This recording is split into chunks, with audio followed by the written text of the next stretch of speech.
Joining us now is Okpe. I call her Ojinik. Yes, with you stories do. trending around the world. Hello, Ojinika. Good morning, Dr. Bati. How are you? We're preparing for Friday. I don't know what you're talking about, but we'll prepare. Okay, on Friday we'll disclose that. What are questions to ask on Tuesday? Well, no, I'm already getting ready. Clearly. I'm preparing. Good morning, Tundu. You look lovely today. Good you, as always. Good morning, Rufai. Morning, Audrey. Trust you feel better now. I do. Thank you for excited you're checking doing in. better. Thank you. Great to see you again. You too. Yeah. Well, good morning to you, viewers. Here are some of the stories that are trending across the globe. In the United Kingdom, following the funeral of the late Duke of Edinburgh, Prince Philip, Queen Elizabeth II, whose 95th birthday is on Wednesday, will not be releasing a portrait to mark the special day for the first time in 7 decades. And fans of Meghan Markle protest after the Duchess was accused of PR stunt for allegedly exposing the details of a handwritten note she attached to a wreath laid at Prince Philip's funeral. In the United States, the closing arguments presented during the trial of Derek Chauvin, the former Minneapolis police officer facing 3 charges of murder in the death of George Floyd, has set Twitter abuzz as millions await the verdict. And NASA's Mars helicopter, Ingenuity, successfully completed its historic first flight. On Monday, the helicopter became the first aircraft to historically make a powered controlled flight on another planet. In Egypt, investigations are underway into the 4-passenger train accident that left 11 people dead and about 100 injured in Cairo over the weekend. In Nigeria, photos of President Muhammadu Buhari receiving his first briefing from Vice President Yemi Osinbajo and meeting the new Inspector General of Police, Usman Alkali Baba, at the State House in Abuja tops the trend. While the newly sworn-in President of Niger Republic, Mohamed Bazoum's arrival at the presidential villa in Abuja on Monday has made the rounds. Under sports, 24-year-old Nigerian striker Kelechi Iheanacho, who shot Leicester City into its first FA Cup final in 52 years, has declared his special love for the competition after scoring the only goal in the semi-final clash against Southampton.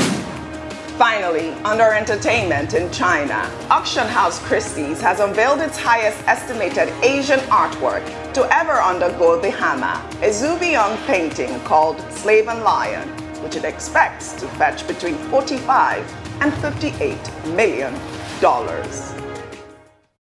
Well, let's begin what's trending in Nigeria with a report of about 400 businessmen who were arrested for allegedly funding Boko Haram insurgents and bandits.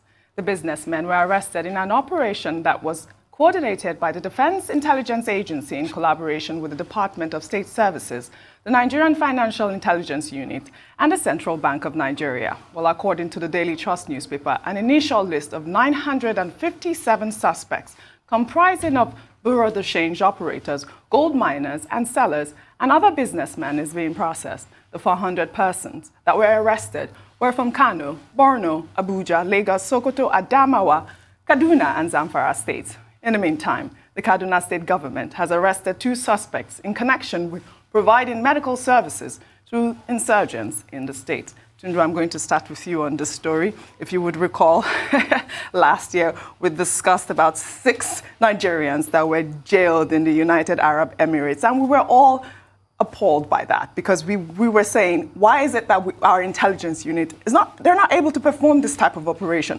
What really baffled me was the numbers. 400 businessmen.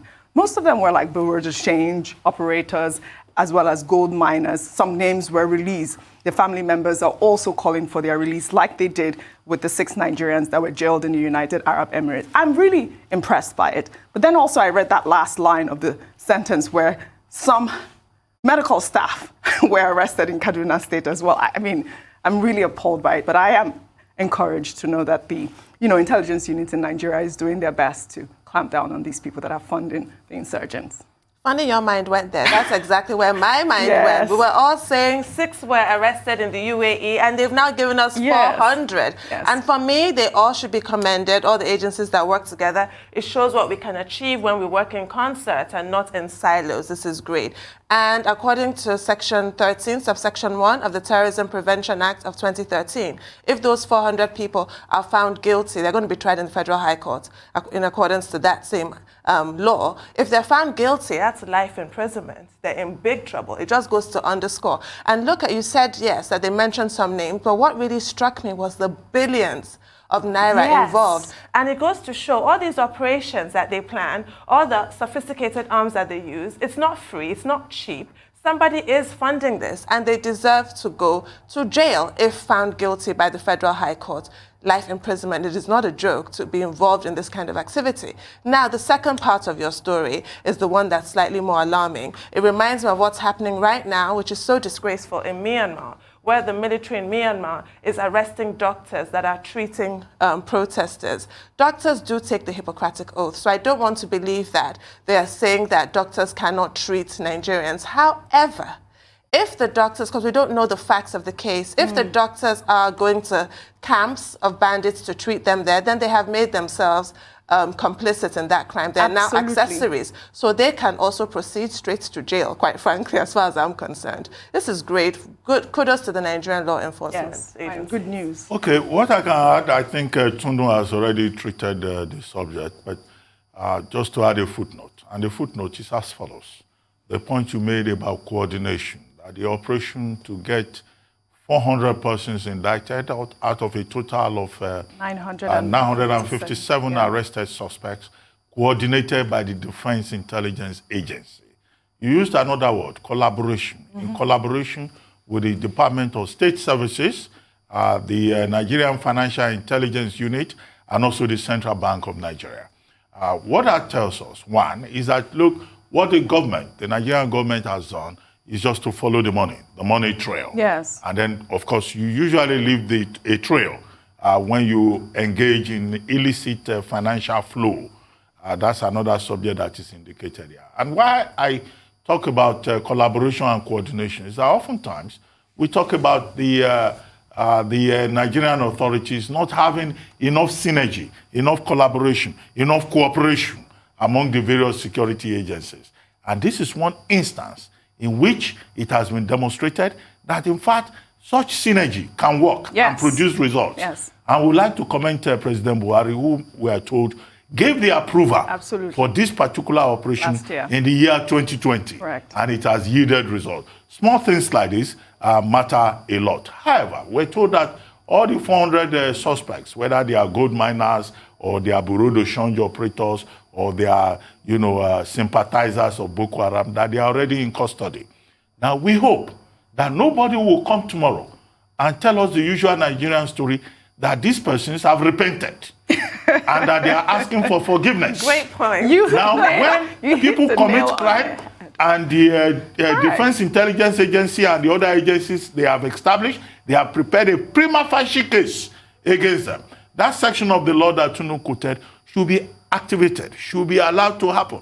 We don't want to hear that there is a jollification, jollof, which is what they usually serve people they claim have repented. We don't want to hear about the jollification of these, identified sponsors of Boko Haram. Let them go to court and defend themselves. Absolutely. And let justice be done. That is what is important. Well said, Dr. Abati. Rufai, your take on this story? I mean, this is exciting news in the fight against insurgency in this country, and I'm really happy. I think all has been said as regards, but two things I'd like to point out. Number one, in investigating this case, they should allow those business people, tell them they are foot soldiers. So the foot soldiers are very strategic. Those are those that organize the logistics. When they send the money to those insurgents, who carries the money to those insurgents? Recently, they caught somebody on a camel's back that was bringing arms into the country. It's methods like this they use to do their logistics. They carry the arm across the border through camels. You think they are just normal farmers? They need to break the logistical ecosystem because, you see, they've arrested them. The monies they sent out is still fueling the war one way or the other because it's in the hands of the logistical middlemen. The next target should be this logistical middlemen. Where are they getting the arms from? Where are they sourcing it from? Let's block those loopholes because we blocked the border recently to be able to stem the tide of arms coming into this country. And recently, if you watch the news, out of the 500 million illegal weapons in Africa, 350 million have found their way into Nigeria.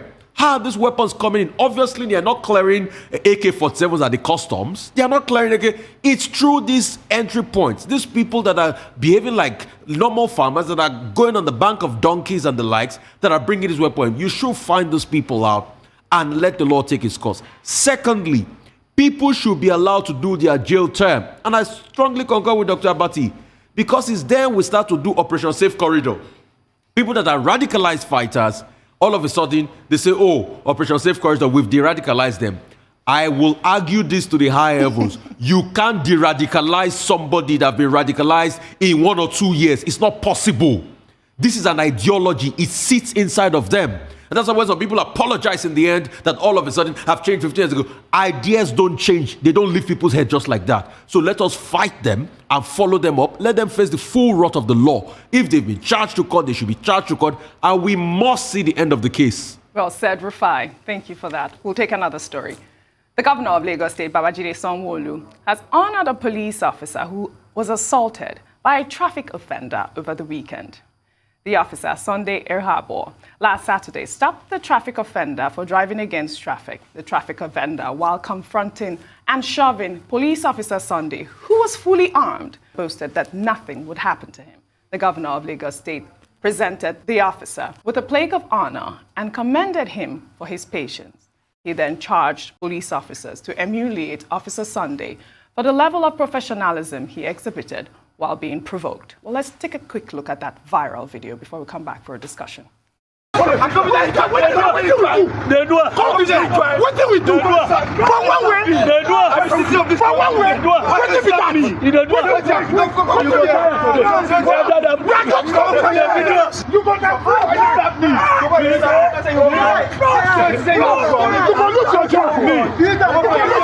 that's okay.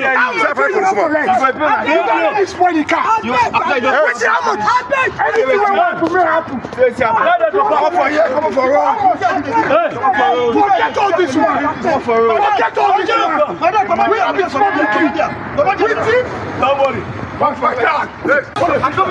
We can see that it's not every policeman that is bad. There is good cop. It was amazing there is bad to see cop. that. And in this particular case, Yes. you know, the Sunday Erhabo is a good cop. Yes. And I think the exercised a governor lot of restraint, well. maturity, discipline, professionalism, calmness in the face of provocation. Yes. In some other places, Victor, the gentleman, will have been shot. Well, we're glad that he has received the governor's commendation.